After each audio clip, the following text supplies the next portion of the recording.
Have you ever wondered what truly haunts the places we call home?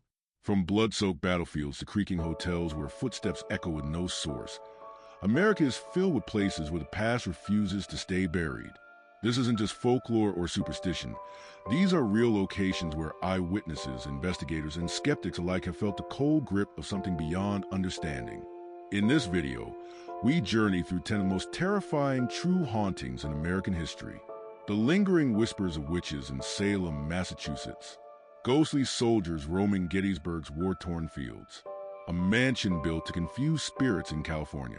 A former sanatorium in Kentucky that breeds fear. And a hotel room in Colorado that inspired one of the greatest horror novels of all time. These stories aren't just spine-chilling. They remind us that the line between past and present may be thinner than we think. So turn down the lights, put on your headphones, and prepare to explore the haunted heartbeat of America. Have you ever walked through a place where the air feels thicker, where the silence is not empty, but charged with unspoken warnings? That's what it felt like when I first stepped onto the cobbled streets of Salem, Massachusetts. I had come out of curiosity, a solo traveler drawn by history, myth, and something I couldn't quite name. What I found was a haunting that refused to be buried by time. My name is Laura, and this is not just a ghost story. This is what happened to me when I visited Salem, a town steeped in tragedy, and still echoing with voices from the past. It was early October, the air cool and spiced with the scent of burning wood and fallen leaves. Salem was alive with tourists wearing witch hats and black cloaks, laughing as they queued for ghost tours and psychic readings. But even beneath the surface charm, there was something heavier, older, and untouched by the commercial showmanship. I checked into a small inn on Essex Street, one that proudly advertised its colonial roots. The receptionist, an older woman named Martha, smiled knowingly when I asked if the place was haunted. "Not haunted," she said, her voice dry, "but remembered. The walls remember, even if people forget." That first night, I walked alone to the Salem Witch Trials Memorial. It was quiet, the crowds thinning, the stone benches etched with names of the executed illuminated by amber streetlights. I stopped before the name of Bridget Bishop, the first woman hanged for witchcraft in 1692. As I reached out to touch the cool stone, a sudden gust of wind blew through the trees, carrying with it a low whisper. It wasn't wind. It sounded like words. Innocent. I froze, looked around. No one, just me and the dead. The next morning, I joined a historical walking tour. The guide, a young man with a doctorate in colonial history, recited the facts I already knew: the mass hysteria, the Puritan fanaticism, the hangings on Gallows Hill. But he paused before an unassuming corner lot, a Walgreens now, but once the site of the original Salem courthouse. "People report hearing crying here," he said, almost offhandedly, sometimes a woman's voice begging. Later that day, I wandered back alone. I stood outside the glass doors and closed my eyes. I wasn't expecting anything. Maybe I hoped for a chill, a sensation. What I got instead was the faint sound of someone sobbing. Sharp, desperate. I turned and saw no one. That night, the dreams began. I saw women in plain dresses, bound in stocks. A man shouting scripture with spit flying from his mouth. I woke up drenched in sweat, the word confess echoing in my ears. I brushed it off as my mind reacting to the stories, the atmosphere. But it didn't stop. Every night, another piece of the past replayed. I watched a girl point her finger at an older woman. I heard a gavel slam. I heard ropes tightening. By the third night, I couldn't take it anymore. I went to the witch house, the only remaining building directly tied to the trials. I paid for a private nighttime tour. The curator, a middle-aged man named Brian, seemed surprised but agreed. As we moved through the rooms, I felt nauseous. My head throbbed. I couldn't breathe in the judge's study. Many people say the same thing, Brian said. It's like the air gets heavy in here. You know what they used to do in this room, right? They questioned accused witches, pressured them, threatened them. I nodded, barely able to stand. Let me show you something, he said. He handed me a replica of an old document, a confession, signed in trembling handwriting. The woman had admitted to flying through the night with the devil, to speaking with black dogs. She recanted before her execution, he said, begged and believed she made it up. I ran to the bathroom and vomited. The next morning, I found bruises on my wrists like finger marks. I hadn't bumped into anything. I was alone in the room. I checked the door, still locked from the inside. No one had come in. I returned to the memorial that night. No tourists. Just me, again, before the name of Bridget Bishop. I sat on the cold stone bench. Why me? I whispered, and I swear to you I heard it again. Because you listen. I looked around. The wind didn't move. The air was still, but I felt a presence beside me, not malicious, not threatening, just watching. I left Salem the next day, and I've never gone back, but something followed me. Sometimes I dream of them still. Sometimes when I'm alone and everything is quiet, I hear whispers, and they always say the same thing. We were never witches, but we were always women. What do you believe? Are places like Salem haunted by the spirits of the wronged, or by the guilt of a nation that never fully reckoned with its past? Let me know in the comments below. I was never the kind to believe in ghosts. As a history major from Penn State, I had a deep respect for the past, the wars, the figures, the tragedy, but always thought hauntings were best left to Hollywood. That changed during my summer internship with the National Park Service in Gettysburg. My assignment? Research visitor engagement programs for battlefield tours. But it didn't take long for my work to cross into something darker, something that still makes the back of my neck prickle. It began with a local legend known among staff as the drummer boy of Culp's Hill. I had just wrapped up a solo walk around Culp's Hill one morning, taking photos, notes, mapping visitor hotspots. As I passed through a cluster of tall trees at the crest, I heard the faint beat of a drum. Not loud, not close, but steady tap, tap, tap, like a child practicing a march. I turned around, expecting a reenactor, but no one was there, just the wind moving through the grass. I even checked with the ranger station. No scheduled events. No reenactors that day. When I mentioned the sound, the older ranger on duty raised an eyebrow. "Culp's Hill," he muttered. "You're not the first to hear the drummer." He told me about others, park staff visitors, who'd heard the same sound in the early morning or just before dusk. Some said it was a boy. Others said they felt cold air rush past, even in July. Curiosity piqued. I started digging. Archives in the visitor center. Old military logs. Diaries. That's when I found it. A dusty leather-bound journal in the basement archives. It belonged to Private Samuel H. Green, drummer boy for the Union Army. He was 13, stationed at Gettysburg.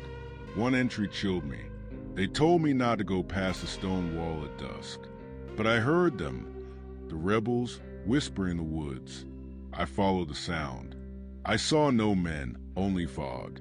Then the cold, so cold I couldn't move. I dropped my drum.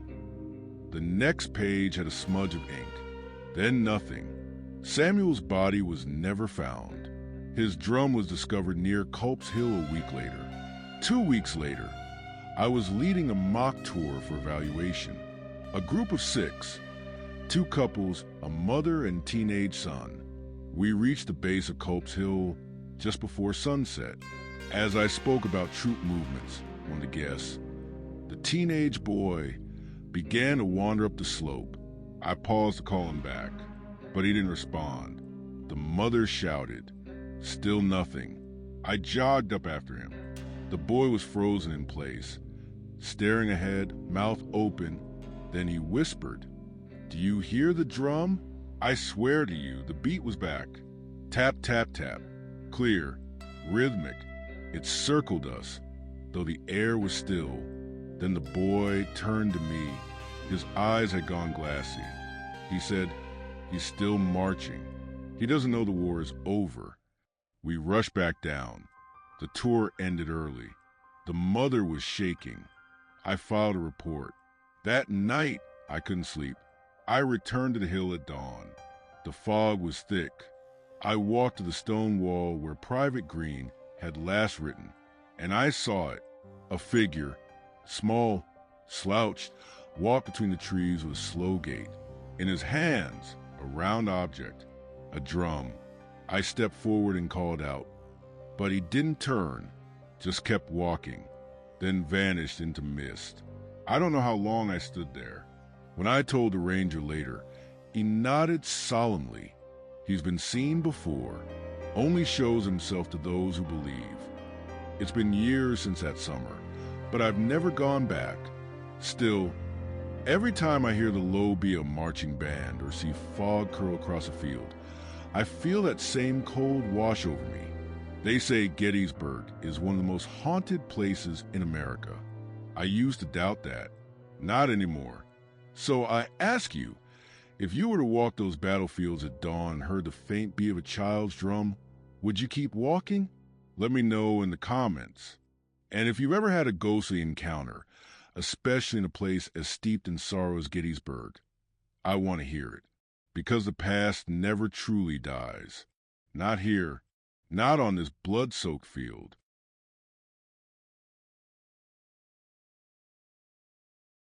I visited many so-called haunted places in my life, but none ever stayed with me the way the Winchester Mystery House did. Located in San Jose, California, this sprawling Victorian mansion is legendary, not just for its size, but for its surreal, winding design and eerie origin. I'd heard the tales. Staircases leading to nowhere, doors that open into walls, a seance room with only one entrance, and the infamous claim that Sarah Winchester, heir to the Winchester rifle fortune, built the house continuously for 38 years to appease vengeful spirits. But I wasn't there just for thrills. I was documenting haunted locations across America for a small independent project, and Winchester House had to be on the list. My plan was simple. Spend 2 nights in the house, one with a tour group and one alone, with permission from the Preservation Society. What I experienced on that second night still makes me question everything I thought I knew about the supernatural. The first night went predictably. Our tour guide, a gray-haired woman named Linda with a voice that flickered like candlelight, led us through the twisting halls and trapdoor-riddled rooms. The house felt like a labyrinth built by madness. Windows opened into other rooms. Doors opened to sudden drops. Hallways led to brick walls. It was like the house had been designed to confuse and entrap something or someone. Linda spoke softly of Sarah Winchester, who supposedly believed the spirits of those killed by Winchester rifles haunted her. Sarah was said to receive nightly instructions during seances on how to build the house, guided by the very souls her family's weapons had destroyed. Most guests chuckled nervously. I didn't. There was a heaviness in the air I couldn't ignore. A strange shift in temperature when we entered the seance room. A sharp, dry breath that kissed the back of my neck when I lingered in the hall of fires. A mirror that showed not our reflections, but shadows, just a flicker. That shouldn't have been there. I chalked it up to atmosphere, imagination. But night 2 would offer no such excuse. I returned after closing. The staff had given me a cot in one of the upper rooms that hadn't been restored yet. It smelled of dust and dry wood, and there was no electricity in that part of the house. I brought lanterns, my camera, an EVP recorder, and a night vision GoPro mounted on my chest. At 11:57 p.m., I entered the seance room alone. I sat in silence for nearly 20 minutes. The room was circular, cloaked in strange, creaking silence. I whispered questions into the air. Is anyone here with me? Nothing, until I played the recording back. At 12:08 a.m., right after I spoke, a whisper hissed through the speaker. Still here. I froze. The hairs on my arms lifted as if tugged upward by invisible threads. I turned slowly. No one, no movement, just my own shallow breath. Then came the knock. A soft, deliberate knock from the inside of the wall. Not the door, not the floor, the wall. My GoPro caught the sound clearly. I approached the wall and pressed my ear against it. Thump, thump, a heartbeat. I backed away fast, whispering to myself, No, that's not.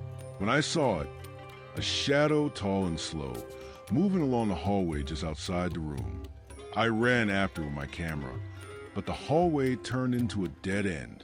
There was nothing there, but my camera kept recording, and it captured a breath, a soft, guttural sigh, right behind me. At 2 a.m., I returned to the cot. I tried to sleep, but couldn't. The walls creaked like they were breathing. I heard footsteps overhead, impossible footsteps. That part of the house had been closed for decades. I turned on my EVP recorder again, placed it beside me, and whispered, Do you want me to leave? The recorder caught a single word, stay. I didn't. I packed up, walked through the twisting halls, trying to find my way back to the main entrance. But the house had changed. I swear, doors I'd used earlier no longer led to the same rooms. My GoPro footage later confirmed it. One door led to a hallway that, according to blueprints, does exist. At 3:13 a.m., I found myself back in the seance room. I hadn't meant to go there, but there I was, and Sarah Winchester was standing in the corner. She didn't speak, didn't move, just stood. Transparent, shimmering like heat haze, eyes locked on mine. Her face was not angry. It was pleading. I whispered, What do you want? She pointed, not at me, but behind me. I turned, expecting nothing. But there it was, the tall shadow again, watching from the hallway. And this time it moved toward me. I ran. I didn't look back. I burst out the front doors and collapsed onto the dewy grass, gasping like I'd escaped drowning. I never went back. When I reviewed the footage the next day, much of it was corrupted, but the audio remained. It played a lullaby, faint and broken, that I never heard while recording. A woman's voice singing to something or someone. A few days later, I received an unmarked envelope. Inside was a photo, old, sepia-toned. It showed the seance room, full of people in 19th century dress. And there I was, standing in the corner. Same clothes, same camera strapped to my chest. That was the last story I ever documented. I've never spoken of this publicly, until now. So, tell me, do you believe the Winchester house is just a home? Or a living, breathing maze of the dead? Let us know in the comments. And don't forget to like, share, and subscribe to Tales Nameless for more true horror stories from America's darkest places.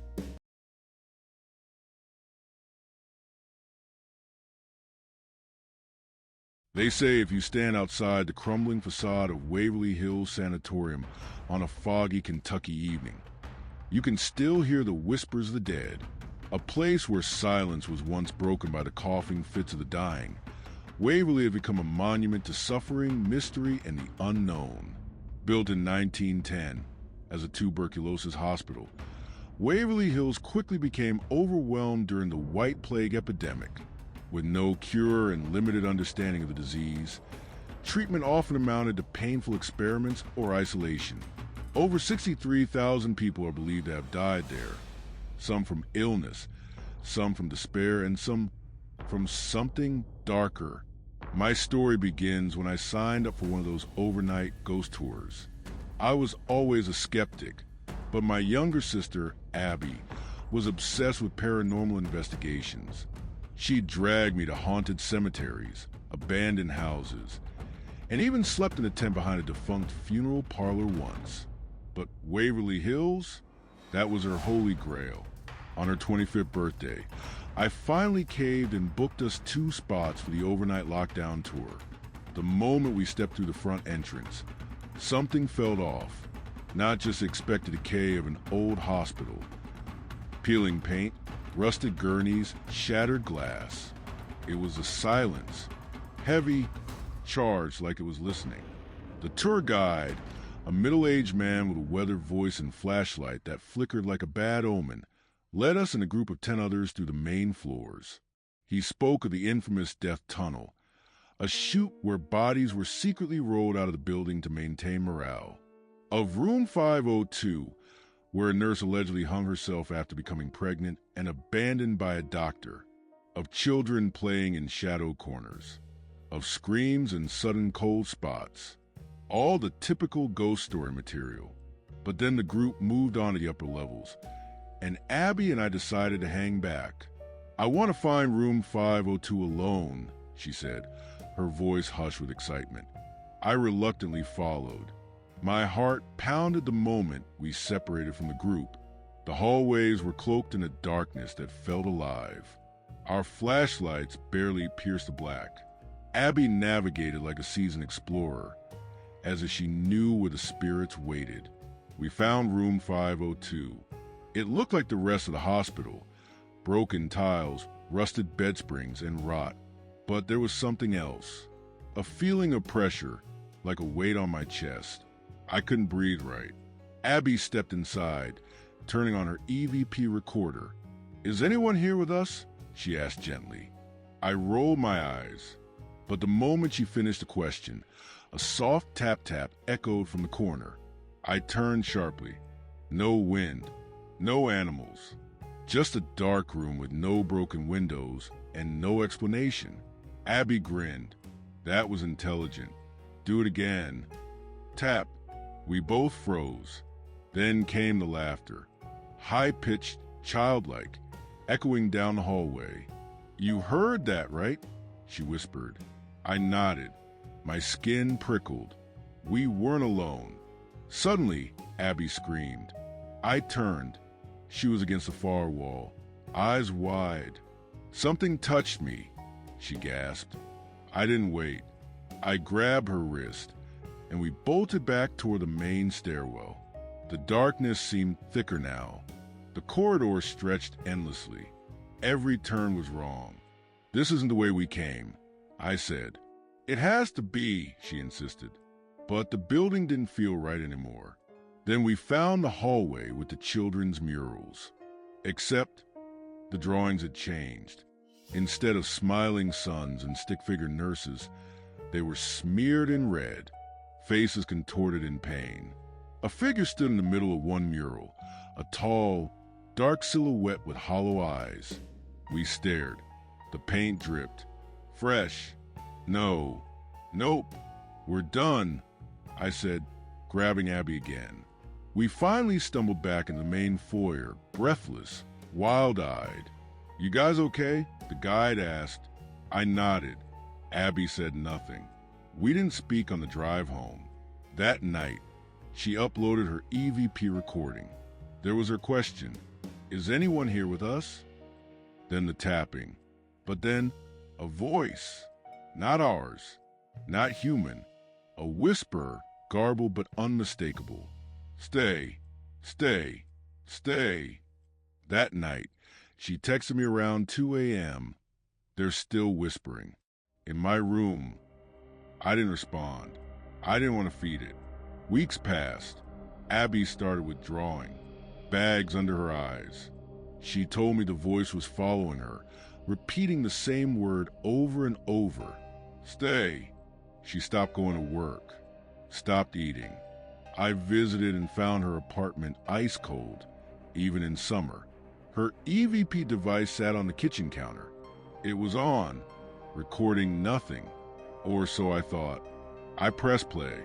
Stay, stay, you're ours now.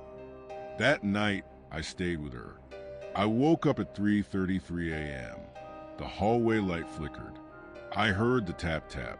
She was gone. The door was locked. Windows shut. No sign of struggle. Just her EVP recorder, now smoking. Melted. I never saw Abby again. Police said she must have run off. But I know better. She stayed. Waverly Hills still calls to me. And sometimes, late at night, I hear the whisper, to stay.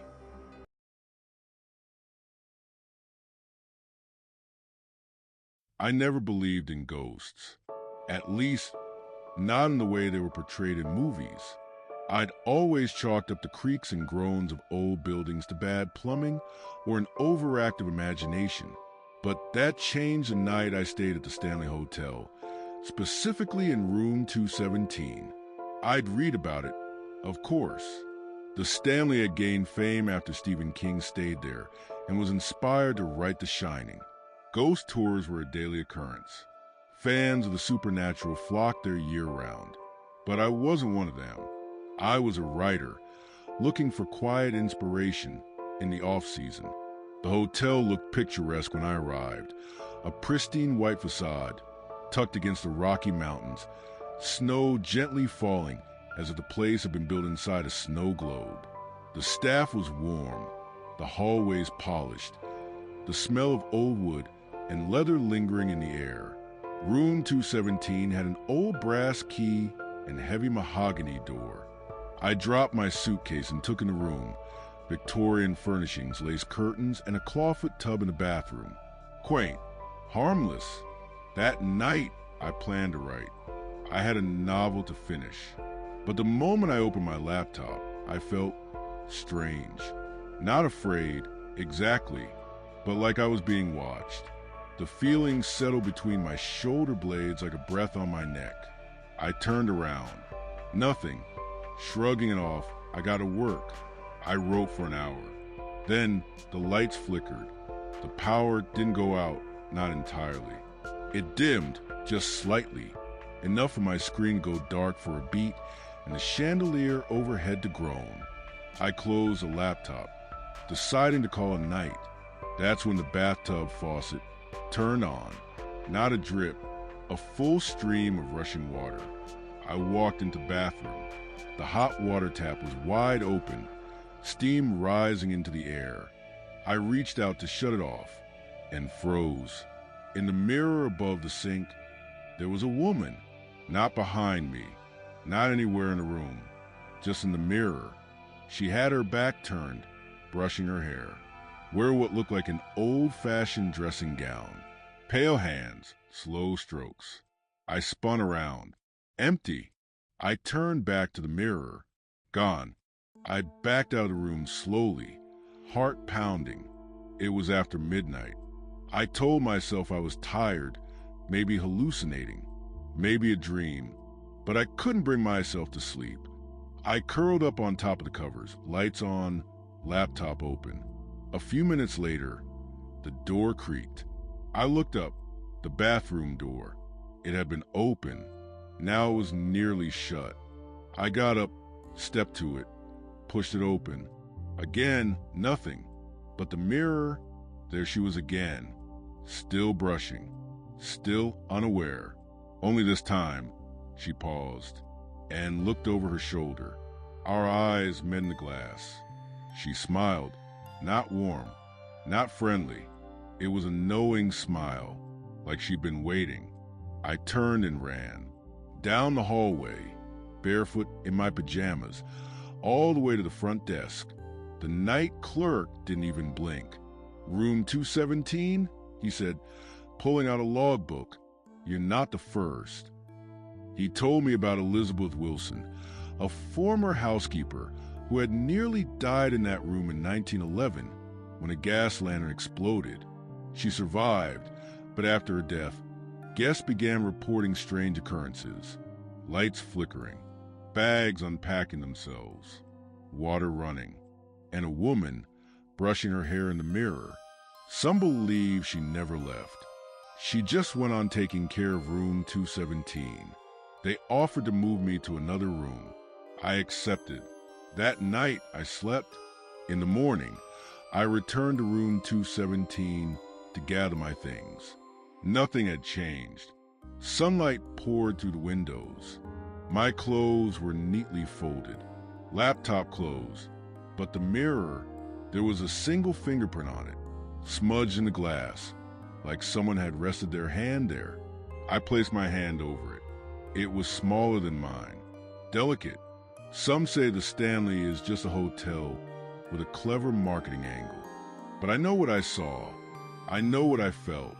And I've never gone back. Tell me, if you looked in the mirror and saw someone who wasn't there, would you stay the night? Let us know in the comments below. And don't forget to like, subscribe, and join us for more true horror stories from America's most haunted places.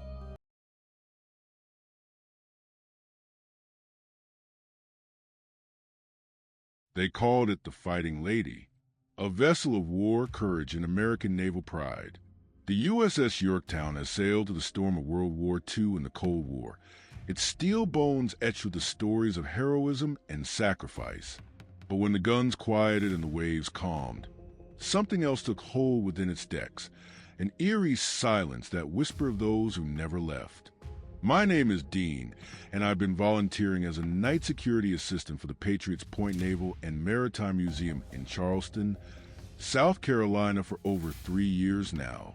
When I started, I thought it would be a dream gig for a history buff like me, getting paid to walk the deck of one of the most legendary aircraft carriers in U.S. history. I couldn't believe my luck. But my enthusiasm started to crack on my very first overnight shift. There's something about the Yorktown that feels alive. It creaks and groans even when there's no wind. The metal contracts and expands with the temperature, making pops and clanks that echo like footsteps. But those noises never seemed random. They had rhythm. And worse, they always seemed to follow me. I used to tell myself it was my imagination. The stories of hauntings were well known even before I signed up. Paranormal groups had investigated the ship dozens of times. Visitors claimed to see shadow figures on the hangar deck. Disembodied voices were heard in the engine room. Some even reported cold hands touching them on the back. The museum tried to downplay it, but word always got around. And me, I didn't believe in ghosts. Not really. Not until I met the operator. It was around 2:15 a.m. when I did my round past the Combat Information Center. The radar screens, of course, were long dead and the old communications equipment sat still, coated in a fine film of dust. I usually didn't linger, but that night, a faint clicking sound caught my attention. It sounded like Morse code, faint, slow, and deliberate. I froze. I knew that station had been disconnected from power for decades. No generators were active at that time. I stepped inside and immediately felt the temperature drop. And then I saw him. A man in a dark navy uniform sat at the transmitter. His back was to me. I remember the way his shoulder blades looked too sharp beneath the cloth, like he hadn't eaten in weeks. He didn't turn. He didn't stop. Just kept tapping that code into the dead machine. "Hey," I called. "Sir." Nothing. I took a step forward, and as I did, the lights above flickered, and he was gone. I mean it. One blink, and the room was empty again. After that night, I started digging. One of the former curators told me stories the museum didn't include in the tour, like the night a janitor quit after hearing screams from the sickbay, only to find the bed soaked in red water, which vanished when he called for help. Or the time a group of tourists wandered into the galley and saw a cook chopping onions with his back turned. When they asked him a question, he didn't answer. Then he turned around and had no face. I thought these were just tales. Until the night I heard the alarm. 3:03 a.m. The general quarters alarm blared through the Yorktown. I was in the officer's mess when it went off. Nearly jumped out of my skin. The sound was unmistakable. Even after all these years, I ran toward the bridge, my flashlight bouncing off the steel walls. When I got there, I found no one, but the ship felt busy, like something was happening below decks. I swear I could hear boots on the run. Orders shouted in the distance, the clatter of metal against metal, and then it just stopped, all at once, as if a curtain had dropped. I checked the security logs the next day. No one had touched the alarm panel. No one had reported anything unusual. But I wasn't the only one. Other volunteers shared their own encounters. One woman refused to go near the brig, saying a prisoner grabbed her wrist through the bars. A retired sailor said he saw a man in a pilot's uniform walking along the flight deck, arms at his sides, expression blank. When he got close, the man faded like mist. Even visitors reported it. Children crying that a man in the sleeping quarters told them to be quiet. One man claimed he followed someone into the engine room, only to find a wall where the door had been. They say over 141 men died while serving aboard the USS Yorktown, some during World War II, others during training or maintenance accidents. Lives cut short, stories never told. Some people believe the ship is imprinted with the energy of those final moments, that the souls of those men remain on board, carrying out duties they never completed. Others think it's something darker, that the ship has become a beacon for the lost, a trap for spirits drawn to the chaos of war. I'm not sure what I believe anymore, but I know this. The USS Yorktown isn't just a museum. It's not just history. It's haunted.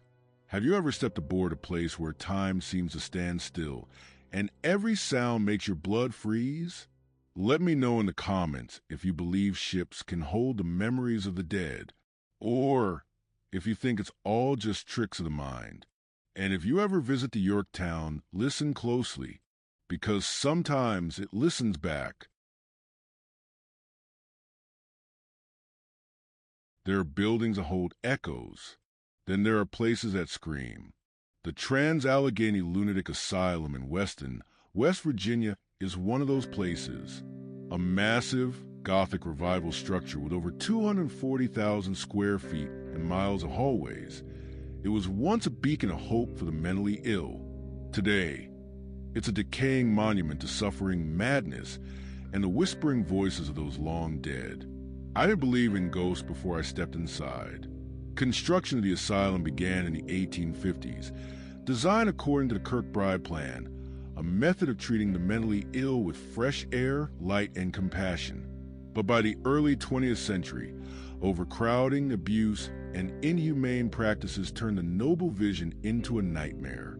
At its peak, the asylum housed over 2,400 patients, crammed into a space built for 250. Electroshock therapy became routine. Ice baths, lobotomies. People were committed for reasons as minor as depression or hysteria, or even for being inconvenient wives. The walls absorbed everything. The prayers, the screams, the silence of those who never left. The facility closed in 1994. Since then, it's become a hot spot for ghost hunters. They say spirits linger there.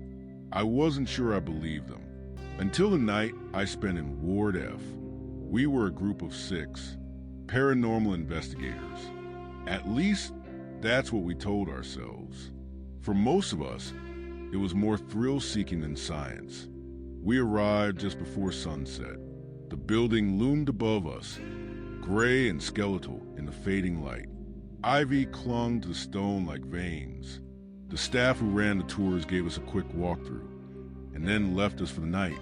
No power, no phones, just our gear, EMF detectors, audio recorders, infrared cameras. Ward F was where the most dangerous patients were kept, violent schizophrenics, convicted murderers deemed insane, people who had forgotten what sunlight felt like. Steel doors, barred windows, scratch walls. We set up base camp in the old nurses' station. At first, it was quiet, just the creaking of the building and the occasional breeze slipping through broken glass. Around 11 p.m., we began to hear movement. Footsteps. One of us laughed nervously, blaming rats.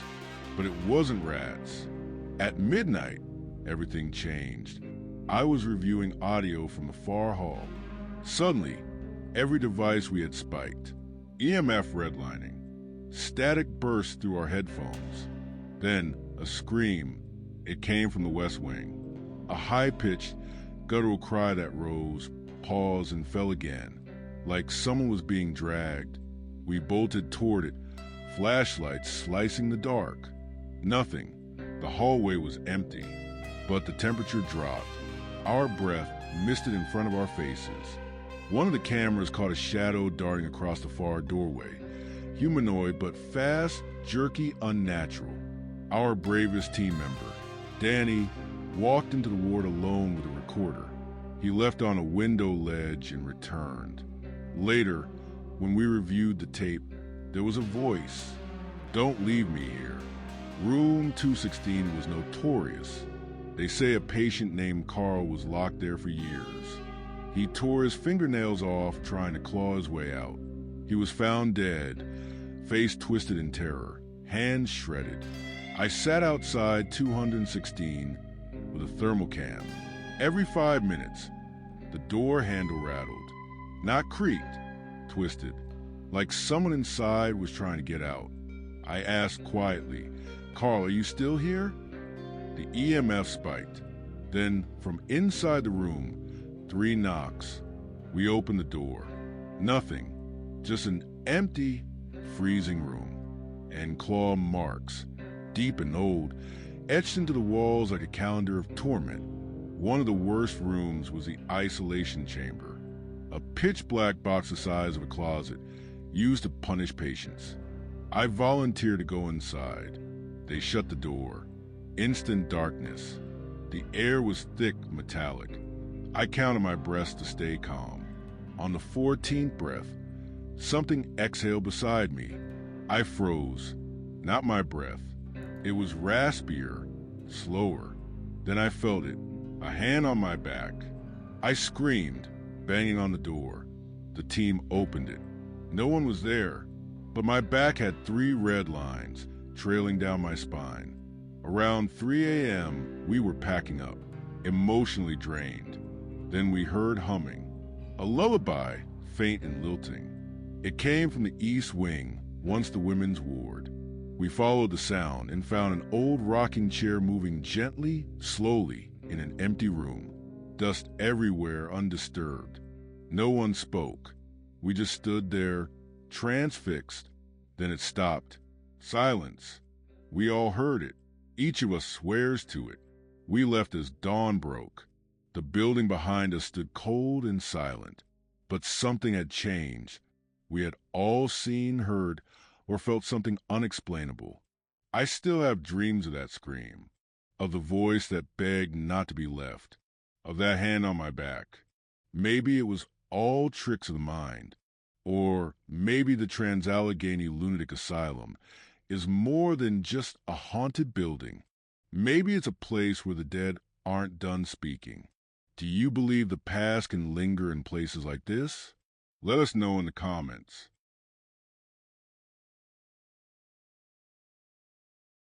In the vibrant city of New Orleans, where jazz echoes through the streets and the scent of Creole cuisine drifts from open doors, there lies a place where the music fades into whispers and time stands still. St. Louis Cemetery No. 1 is not just a burial ground. It's a labyrinth of stone crypts, moss-covered tombs, and secrets buried deeper than the dead. For centuries, the city of the dead has quietly watched over the living, its spirits restless, its silence heavy with stories never laid to rest. Tourists arrive daily, drawn by the allure of history and hauntings, guided to the maze of above-ground vaults by those brave enough to recount the cemetery's darkest tales. But some who enter do not come out unchanged. There are those who speak of voices without bodies, shadows without light, and a chill that wraps around the spine like a hand from beneath the grave. The most infamous spirit said to reside in St. Louis Cemetery No. 1 is that of Marie Laveau, the legendary voodoo queen of New Orleans. Born in the late 18th century, she was a hairdresser by trade, but her reputation as a healer, oracle, and spiritual leader quickly grew to mythical proportions. Even after her death in 1881, the faithful and the curious alike visit her tomb, a whitewashed crypt marked with hundreds of red X's, symbols of devotion and desperate wishes. Locals tell the presence near her grave, a thickening of the air, and the scent of roses and cigars, Marie's known offerings. Some claim they've seen a woman in a tignon headdress silently gliding through the cemetery paths at dusk, vanishing when approached. Others insist that prayers whispered at her tomb are answered, but only if one leaves an offering in return. There are those, however, who didn't respect the old ways and left cursed, plagued by visions and streaks of misfortune. Among the cracked tombs and broken walkways lies another spirit who cannot rest. Henry Veen, a sailor who entrusted his burial documents to a boarding house owner while he traveled. Upon his death, the documents were gone, and he was buried in an unmarked pauper's grave, not in the family tomb as he had planned. They say his spirit wanders the cemetery, searching for his rightful resting place, calling out in the night with a voice that cracks with grief. Visitors have reported seeing a tall man with pale eyes and old-fashioned clothes pacing among the crypts, asking, "Where's my tomb?"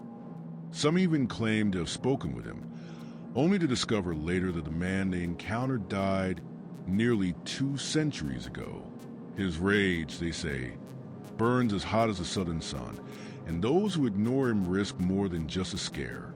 There's a more recent story, passed between guides and grave diggers alike, of a young woman in black seen standing before a child's grave in the dead of night.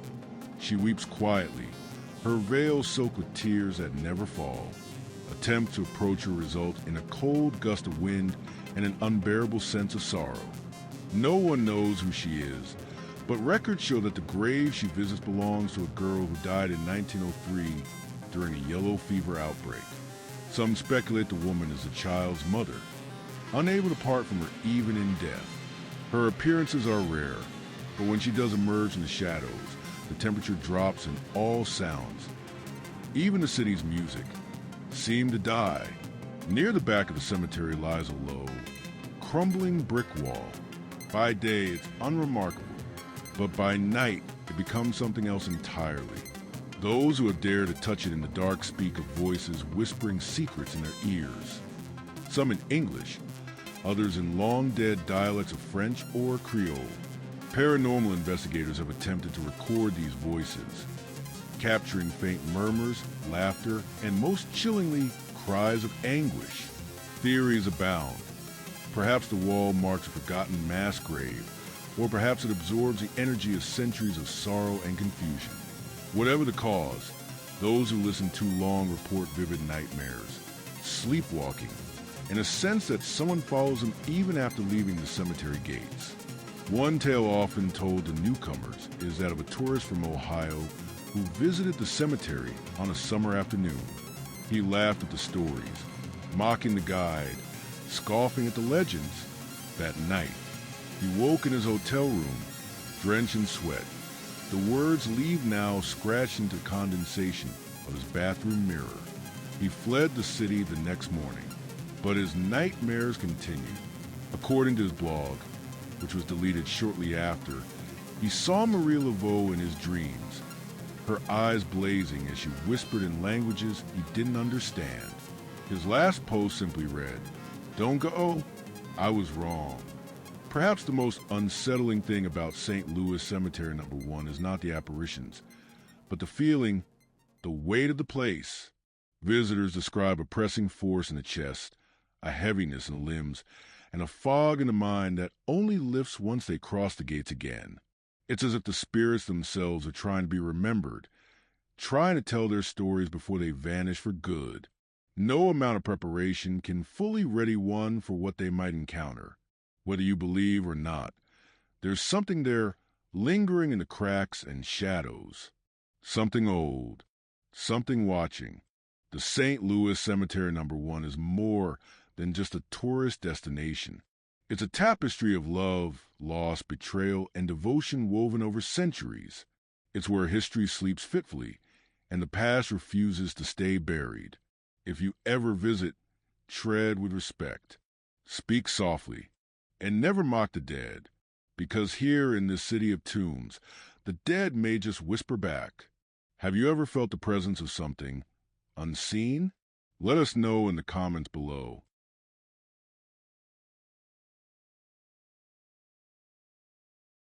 When most people think of lighthouses, they imagine symbols of safety, solitary beacons of hope guiding ships through treacherous waters.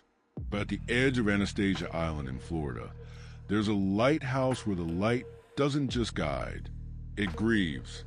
The St. Augustine Lighthouse, towering against the Atlantic breeze, holds a reputation not only as one of America's oldest navigation structures, but also as one of its most haunted.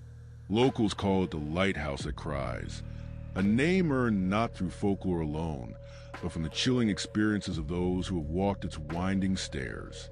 My name is Colin Reyes. In the fall of 2021, I took a sabbatical from my job as a science teacher in Ohio to travel the Southeast, indulge in my side hobby, paranormal research.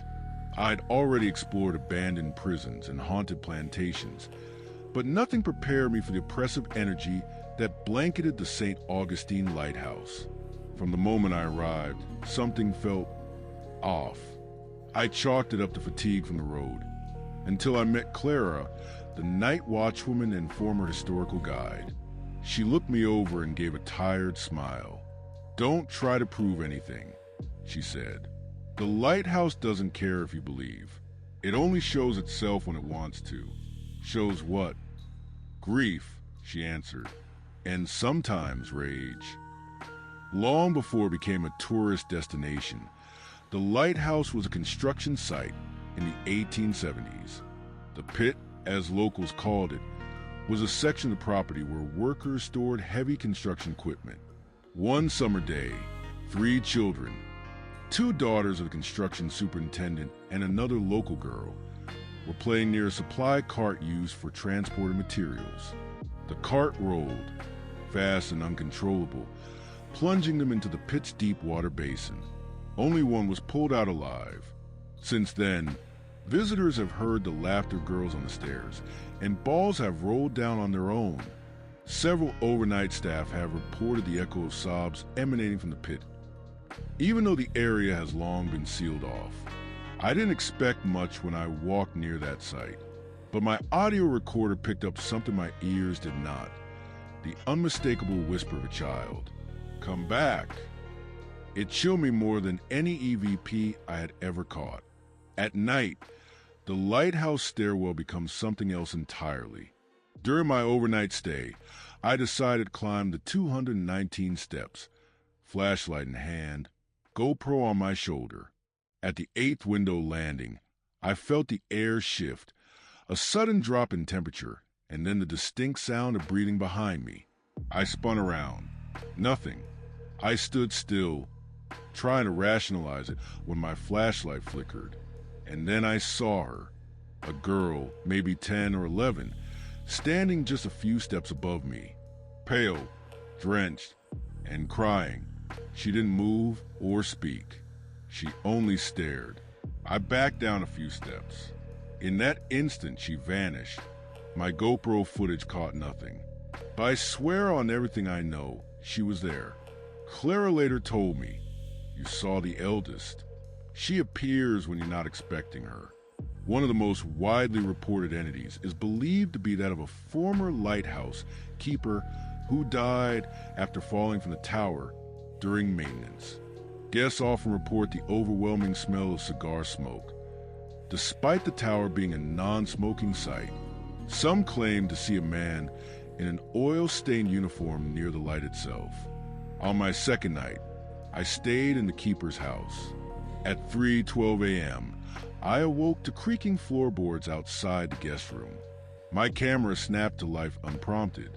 I heard heavy boots walking slowly, then stopping. The door handle turned, ever so slightly, but no one entered.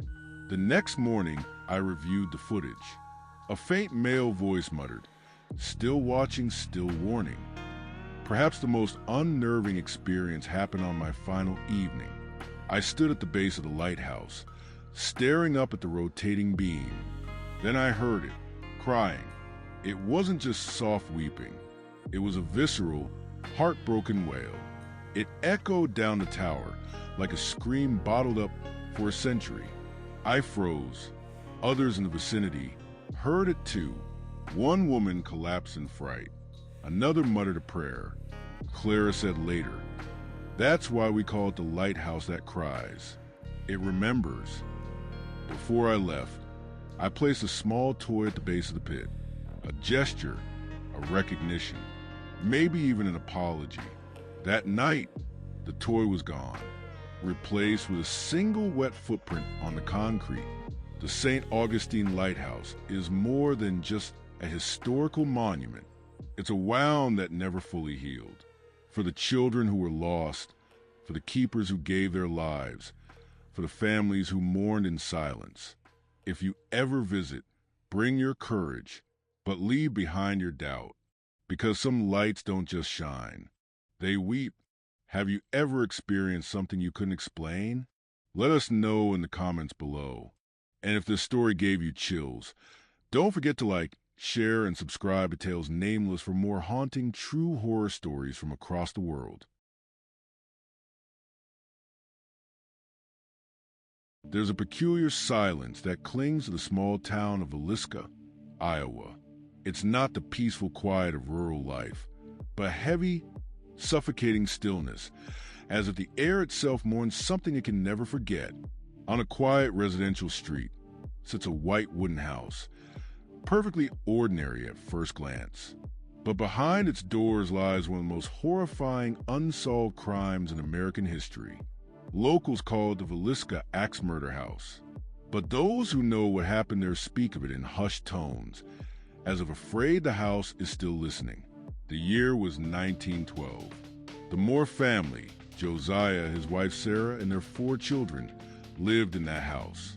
On the night of June 9th, they were joined by 2 young guests, Lena and Ina Stillinger, who had come for a sleepover after church. The next morning, a neighbor noticed the house was unusually still. No one had come out. No sounds, no movements. She called Josiah's brother. What he found inside would mark the town forever. All 8 occupants of the house had been bludgeoned to death with an axe. The killer, it seemed, had crept in during the night, slaughtered them all in their beds, and vanished. No signs of forced entry. No footprints. Nothing. Just silence. The kind that makes your skin crawl. The town was never the same. Whispers of curses and spirits began almost immediately. Over the decades, the house fell into disrepair, then was restored and opened to the public. What followed was even more chilling than the crime itself. People who stayed overnight spoke of disembodied voices, children's laughter echoing through empty rooms, and the sound of footsteps pacing the halls when no one else was awake. One woman, a skeptic by her own admission, booked a night in the house with her teenage son. They brought recorders and EMF detectors, more as a joke than a serious investigation. By midnight, the son was begging to leave. Their recorder captured a soft whisper. "Why won't they let us leave?" They hadn't said a word. Another group of ghost hunters set up a live stream. At precisely 2:12 a.m., every camera went dead. When they reviewed the footage, the final frame before blackout showed the door to the children's room creaking open on its own. They swear they heard someone humming a lullaby in the background. What makes the Villisca Axe Murder House so terrifying isn't just the brutality of the crime. It's the feeling that whatever happened that night never really ended. Some say the spirits of the children are trapped, reliving their final night again and again. Others believe the evil that crept into that house never left, hiding in the walls, watching every visitor who dares enter. Even those who pass by on the sidewalk report chills, nausea, or the eerie sensation of being watched. Locals say the birds avoid the house, and that snow never settles right on its roof. To this day, the murders remain unsolved. No one knows who killed more family and the Stillinger girls, but some believe the house knows, and it remembers. Would you dare to spend a night in a place where innocence died and something darker took root? Have you ever felt a place remember pain? Share your thoughts below. And if this story gave you chills, don't forget to like the video, subscribe to Tales Nameless, and turn on notifications so you never miss another true horror story from America's haunted past.